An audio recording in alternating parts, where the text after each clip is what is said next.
Bonjour à tous et bienvenue sur la page Facebook Être en vie par l'amour et le site YouTube Bien-être, vie et amour. Aujourd'hui, nous allons répondre à cette question: comment sortir de la dépendance affective? Eh bien, tout d'abord, qu'est-ce que la dépendance affective? Eh bien, je dirais que la dépendance affective est un comportement relationnel visant à dépendre, comme son nom l'indique, affectivement d'une personne, d'un événement, d'un objet, d'une condition sociale, d'un lieu qui nous permettrait illusoirement d'avoir la sensation que nous ne vivons que grâce à cette chose, ou à cet objet, ou à cette situation. Pour moi, la dépendance affective n'est pas une maladie, mais bien un symptôme que quelque chose dans nos croyances ou nos émotions sont déséquilibrées. Il y a deux types de dépendance affective et plusieurs degrés de dépendance affective. Le tout est d'analyser et de ressentir à quel degré cela nous empêche de vivre libre dans notre vie. Alors tout d'abord, nous pouvons dire que le terme dépendant sous-entend la croyance, consciente ou inconsciente, que nous sommes incapables de vivre en étant autonomes. Cela implique donc qu'il faille quelque chose d'extérieur à soi pour pouvoir avancer. Ce serait comme une personne handicapée, physiquement handicapée, qui aurait besoin d'une béquille, d'une canne ou encore d'un fauteuil roulant pour se déplacer et avancer dans la vie. Cela sous-entend que la croyance d'un adulte adoptant la position du dépendant serait « je dois chercher un appui extérieur car je suis incapable de me soutenir pour avancer ». Cette croyance n'est pas arrivée là par hasard. Tout à l'heure, je vous disais que, pour moi, la dépendance affective est un symptôme comportemental. Mais c'est un symptôme de quoi, me direz-vous? Eh bien, un symptôme d'une croyance créée par un événement passé qui a exposé la personne aux sentiments physiques de manque et de perte. De ces sentiments physiques de manque et de perte, la personne a généré en elle des émotions relationnelles telles que la tristesse ou autres. Ce sont des réactions de protection. Ces émotions ressenties ont engendré la peur du manque et de la perte.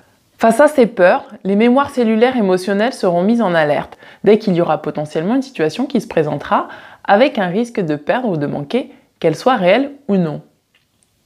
Encore une fois, ce sont des instincts primaires de protection issus du cerveau limbique, notre cerveau primitif et archaïque. Généralement, la dépendance est issue de croyances liées à des événements qui ont lieu dans la petite enfance. On associe généralement la dépendance affective à la blessure d'abandon, que cet abandon ait été effectif ou non. Mais dans l'absolu, l'abandon pour moi est un jugement ou une croyance que l'on projette sur le comportement d'une personne. C'est très important de faire cette nuance, car l'abandon, comme le rejet, la trahison, l'humiliation ou l'injustice, ne sont pas des émotions. Quand nous parlons de la blessure d'abandon, et j'insiste sur ce point, c'est un langage raccourci pour dire que nous avons interprété la réaction d'autrui comme un abandon. Ce n'est pas une émotion, ce n'est pas un sentiment, c'est un jugement que nous avons émis quand nous avons vu quelqu'un partir. Je tiens réellement à faire la nuance pour que vous compreniez bien que de rester dans cette illusion de croire que l'on a subi l'abandon d'un autre nous limite et nous empêche de reprendre notre pouvoir personnel et nous donne le sentiment dans notre vie de manquer de confiance en nous-mêmes. Le fait d'avoir cette sensation de manquer de confiance en nous-mêmes nous fait dépendre de choses extérieures à nous. Le fait de dépendre de cette chose extérieure à nous parce que nous avons la sensation de manquer de confiance en nous, nous crée cette croyance « je suis incapable de me soutenir seul, je dois chercher à l'extérieur quelque chose pour avancer ». Prendre conscience de ce schéma est très important. Ça nous permet de revenir à l'origine de cette dépendance affective et d'aller débusquer les événements enfouis qui ont créé cette croyance de manque de confiance en soi et en la vie, et du fait de ne pas avoir été assez ou de ne pas être être assez encore aujourd'hui, ou encore d'avoir perdu confiance en notre route. Je vais vous citer quelques croyances qui peut-être pourront résonner en vous et vous faire prendre conscience de l'illusion que vous dépendez d'une chose extérieure à vous et que vous vous dites inconsciemment « je suis incapable de me soutenir sous peine de souffrir ». La croyance numéro 1 est « je ne suis pas assez bien ». La croyance numéro 2 « je n'ai pas assez de… ». À vous de compléter la suite. La croyance numéro 3 « je devrais faire ou être ». La croyance numéro 4 « j'ai peur qu'il ou elle me quitte ». La croyance numéro 5 « je n'arriverai pas à vivre en étant seul ». La croyance numéro 6 « je ne suis rien pour lui ou elle ». La croyance numéro 7 « je me focalise sur lui ou elle ou cette chose pour arriver à ». La croyance numéro 8 « mon bonheur dépend de lui ou elle ». La croyance numéro 9 « j'ai besoin qu'il ou elle soit heureux pour être heureux ou heureuse ».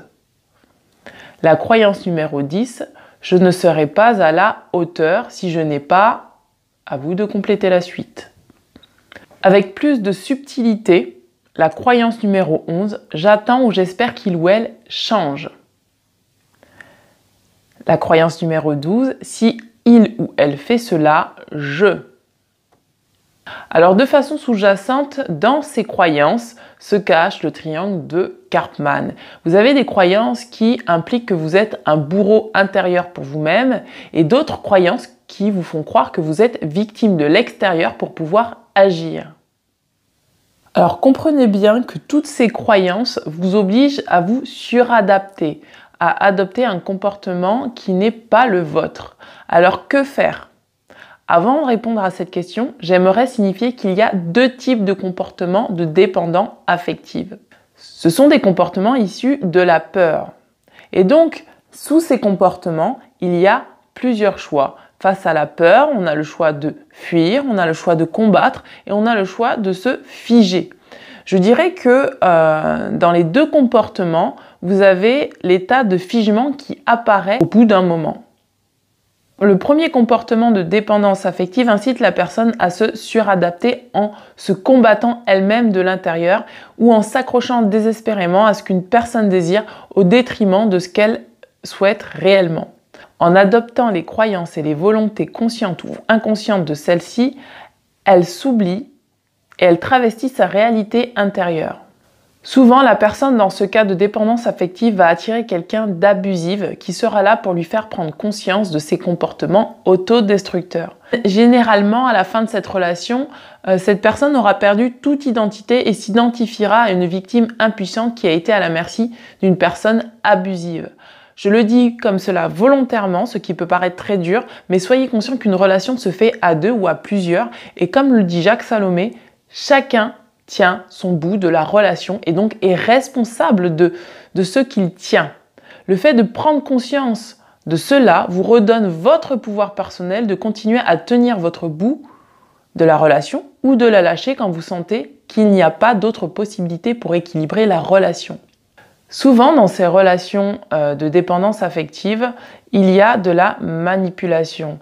Et le dépendant affectif se retrouvera plus ou moins fréquemment en face d'une personne qui sera ou qui aura plutôt un comportement de perversion narcissique ou de manipulation. Pourquoi? Parce que cette personne sait profondément en face d'elle qu'elle a une personne qui est en suradaptation pour recevoir des miettes d'affection. Et c'est là spécifiquement qu'intervient la blessure d'abandon du dépendant affectif, car il aura de la peine à abandonner une relation qui ne lui apportera pas ce dont il a réellement besoin. Il restera par convenance, par conditionnement, par loyauté extérieure, par peur et par espoir peut-être même que l'autre change et s'abandonnera finalement lui complètement. J'insiste, prenez conscience que quand vous adoptez vous-même cette posture, vous vous manipulez vous-même et vous reniez vous-même vos propres besoins. Inconsciemment, vous manipulez également la personne qu'il y a en face de vous. Le fait de s'abandonner et de rester dans cette situation par peur crée la stature de figement. Le fait d'être figé est le signe que vous n'êtes plus en possession de votre pouvoir personnel et que vous l'avez donné inconsciemment à l'autre personne. Le deuxième type de dépendance affective incite à fuir. Alors sans doute, vous demandez-vous comment peut-on être dépendant affectif et dans la fuite en même temps. Eh bien, c'est cette dépendance affective que vous développez car vous avez peur de souffrir et donc vous ne vous engagez jamais sérieusement. Vous avez peur de perdre votre liberté. Vous êtes attiré par des personnes ou des situations de façon inconsciente où vous savez pertinemment, et ça c'est l'inconscient et vraiment ça se fait dans le domaine subtil, c'est inconscient, vous savez pertinemment qu'il n'y aura aucun engagement possible. Vous le faites de façon consciente ou inconsciente. Vous vous abandonnez dans le sens où vous avez peur de vous avouer à vous-même vos envies et vos désirs profonds. Du coup, vous ne vous engagez pas vis-à-vis de vous-même afin de les satisfaire. Alors on peut dire encore que là, vous vous manipulez. Et de la même façon que vous vous manipulez aussi les personnes en face de vous. Quand par exemple vous êtes avec quelqu'un qui a des sentiments sincères en face de vous et authentiques, vous vous auto-sabotez, volontairement la relation en inventant toutes sortes de prétextes pour faire fuir la personne qu'il y a en face de vous. Ici, vous créez également de façon inconsciente la blessure de rejet, sous couvert de la blessure d'abandon. Et c'est très subtil, hein. C'est vraiment très très subtil d'observer que parfois, derrière une blessure de rejet, se cache la blessure d'abandon. Parce que vous n'arrivez pas à vous abandonner pleinement à la relation à l'autre en toute confiance, vous vous abandonnez vous-même et vous abandonnez votre rêve en faisant en sorte que la situation ou la personne vous rejette volontairement. Ces deux types de dépendance affective concernent également les comportements visant à fuir ou à se réfugier dans les addictions, le travail, la drogue ou toute autre chose, la nourriture, pour pouvoir fuir une réalité ou un vide intérieur. En somme, pour ne pas sentir le sentiment de manque ou de perte, que ce soit la liberté, l'amour, l'affection, vous vous abandonnez et placez votre pouvoir à l'extérieur de vous-même. Alors, comment récupère-t-on son pouvoir quand nous sommes dépendants affectifs? Il est important déjà de connaître ses valeurs, car cela nous permet de ne pas dire oui à tout et à n'importe quoi, et de ne pas nous laisser influencer par l'extérieur. Posez-vous la question, prenez un cahier, listez quelles sont mes valeurs. Par exemple, pour moi, ma valeur première, c'est l'authenticité. Cela me demande d'accéder à ma vérité personnelle, ce qui veut dire que si une personne extérieure à moi vient, m'expose sa vérité personnelle, si celle-ci ne résonne pas du tout avec moi, je ne la prendrai pas pour mienne en abandonnant ma valeur personnelle.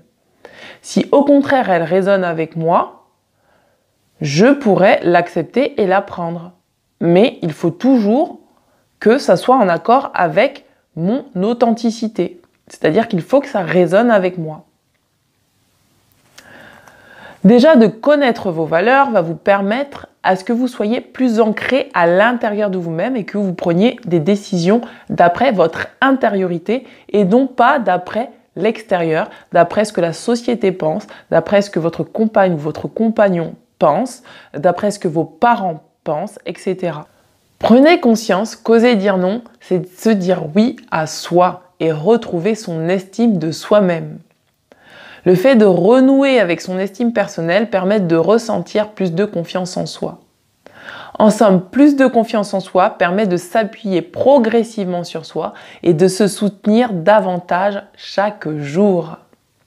Le deuxième point pour sortir de la dépendance affective est de se recentrer sur soi, c'est-à-dire de recréer ou de renouer avec soi-même. C'est se considérer comme sa priorité, c'est se considérer comme son meilleur ami. C'est vraiment pouvoir avoir une vision de nous-mêmes, non pas d'après ce que l'extérieur nous fait avoir comme vision, mais comme nous percevons, nous nous ressentons à l'intérieur de nous-mêmes. Cela permet souvent de prendre conscience de nos forces et de nos vulnérabilités et d'utiliser nos vulnérabilités à notre service. Cela permet d'améliorer l'image que nous avons nous-mêmes de façon interne et externe. Et c'est vraiment très important parce que ça permet de se libérer finalement des illusions et des croyances que nous avions sur nous-mêmes. Ça permet vraiment d'être aligné avec soi-même. Une fois que nous nous sommes recentrés sur nous, cela nous permet d'avoir plus d'estime de nous-mêmes et de pouvoir mettre en place des actions pour soi en priorité. Le fait de mettre des actions petit à petit sur soi en priorité et donc de miser sur soi va nous permettre de pouvoir gagner en confiance en nous-mêmes. Le fait d'avoir plus confiance en soi, le fait d'avoir plus d'estime pour soi permet à ce que vous ne rapportiez pas tout systématiquement à vous. Cela va vous permettre de sortir de l'illusion que la personne qui est partie vous a abandonné. Non, elle est partie sans doute parce qu'elle avait des raisons qui lui étaient propres et qui ne sont pas forcément liées à vous. Ça va vous permettre de prendre du recul et de ne pas prendre les choses personnellement et vraiment de pouvoir vous dissocier du fait que le fait de partir, c'est abandonner quelqu'un. Le fait de vraiment prendre conscience de ça va vous permettre et va vous donner la faculté, vous, quand vous serez dans des situations qui ne seront plus justes pour vous, de pouvoir vous désengager. Et c'est très important, ça nous amène au point numéro 4, être capable de s'engager. Parce qu'à partir du moment où vous êtes capable de vous engager avec vous-même, vous avez la possibilité de vous désengager. Ça veut dire quoi se désengager? Ça veut dire se désengager quand une épreuve est trop difficile à vivre, quand une relation est difficile à vivre. C'est être capable de se désengager d'un clan familial ou toute autre chose pour vous engager pour votre bonheur intérieur. C'est également s'engager pour ce qui fait de vous ce que vous êtes. Et ça vous amène finalement à continuer à vous aimer autant pour vos qualités que vos défauts, entre guillemets, ou que vos vulnérabilités, que vos forces et vos faiblesses. Soyez conscient que si une personne vous demande de changer, c'est qu'elle ne vous aime pas pour qui vous êtes. Cela signifie que peut-être qu'elle mérite d'être avec quelqu'un d'autre que vous. Et vous, c'est la même chose. Soyez conscient que si vous attendez qu'une personne change, c'est que cette personne n'est pas, entre guillemets, la personne qui vous convient. Rendez-vous compte que si vous aimez vraiment cette personne, ayez le courage de lui laisser cette opportunité, ainsi qu'à vous-même de trouver quelqu'un qui pourra s'entendre avec vous et vous aimer tel que vous êtes, et elle également. Cela va vous permettre de continuer d'avoir encore plus d'estime pour vous-même et vous permettre de rencontrer quelqu'un qui est pleinement compatible avec vous. À partir du moment où vous allez vous aimer suffisamment pour ne plus remettre votre pouvoir personnel d'amour inconditionnel à l'extérieur de vous, vous attirerez naturellement une personne, une situation professionnelle ou autre qui sera pleinement en accord avec ce que vous vibrez. Non pas la peur du manque, non pas la peur de perdre, non pas l'insécurité, mais l'abondance et la richesse dans la relation. J'aimerais ajouter dans cette vidéo qu'il y a plusieurs types de dépendance affective. Là, j'ai parlé plus spécifiquement de la dépendance affective quand on est en couple. Mais sachez qu'il y a vraiment un nombre incalculable de dépendances affectives. Moi, pour ma part, sur mon chemin personnel, et c'est pour ça que je suis amenée aujourd'hui à vous faire cette vidéo, j'ai traversé toutes sortes de dépendances affectives dans ma vie. Tout d'abord, j'ai été confrontée à la dépendance affective via l'autorité parentale. Ensuite, j'ai été confrontée à la dépendance affective via l'autorité religieuse. Ensuite, j'ai eu affaire à la dépendance affective au niveau de la société, donc une dépendance sociétale de l'image que je renvoyais de moi. Ensuite, j'ai eu affaire à la dépendance affective au travail. Et bien sûr, j'ai eu aussi également affaire à la dépendance affective dans les relations de couple. Aujourd'hui, je peux témoigner que la dépendance affective amène toujours à soi des choses toxiques. C'est-à-dire que quand vous êtes dans une relation de dépendance affective, vous sentez de toute façon que vous vous êtes éloigné de vous-même et que vous n'êtes plus dans finalement un amour intérieur. Je précise aussi également que dans la dépendance amoureuse que j'ai dû traverser, j'ai vraiment pris les deux chemins de la dépendance affective. C'est-à-dire que pour moi, une fois que vous avez expérimenté la dépendance affective avec le comportement de la peur du manque, vous pouvez aussi être amené à expérimenter la dépendance affective avec la peur de perdre. Et donc, pour moi, la meilleure façon de sortir de la dépendance affective, c'est vraiment de retrouver son authenticité. C'est aller à la recherche de sa vérité intérieure et de pouvoir s'appuyer sur soi pour ne plus se manipuler soi-même, pour ne plus se laisser influencer par l'extérieur. C'est très important pour moi que vous preniez conscience que la base même pour sortir de la dépendance affective, c'est vraiment reprendre votre pouvoir personnel sur votre vie, sur votre façon de penser, sur vos émotions, sur tout ce qui vous compose. C'est de ne plus laisser l'extérieur projeter des choses sur vous et de dépendre de ces choses qui ne sont pas vous. Parce que vous êtes le seul ou la seule à pouvoir connaître et savoir qui vous êtes. C'est très important de conscientiser ça. Pour ma part, parce que j'ai longtemps cherché à l'extérieur de moi un guide, un maître, un gourou à suivre, m'a vraiment permis d'expérimenter ces caps pour me rendre compte que finalement, le seul endroit et la seule personne en qui je pourrais trouver cet amour infini et cette bienveillance, c'est moi. Parce que prenez conscience que si vous ne pouvez pas vous donner cet amour à vous-même et cette bienveillance vis-à-vis de vous-même, ce n'est pas l'extérieur qui va vous le donner. Croyez-moi, la loi de l'attraction fonctionne de telle sorte à vous éveiller à l'amour de vous-même. C'est-à-dire que si vous êtes dans le manque et que vous vibrez le manque, vous attirerez automatiquement le manque à vous. Donc voilà, j'espère écouter que cette vidéo pourra vous aider à sortir de la dépendance affective, en tout cas à faire les premiers pas pour prendre conscience que vous êtes dans une relation peut-être déséquilibrée. Et donc, je n'ai pas précisé, mais dans certains cas de dépendance affective grave, il est très important de pouvoir se faire accompagner par un personnel de santé ou un thérapeute holistique. Donc voilà, j'espère que cette vidéo vous aura parlé. Vous avez la capacité de vous soutenir vous-même et de faire en sorte de pouvoir sortir de la dépendance affective. Voilà, je vous dis à très bientôt.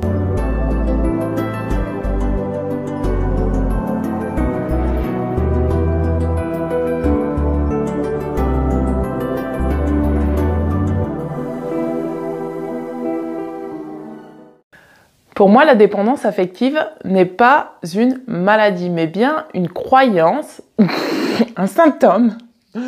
Ah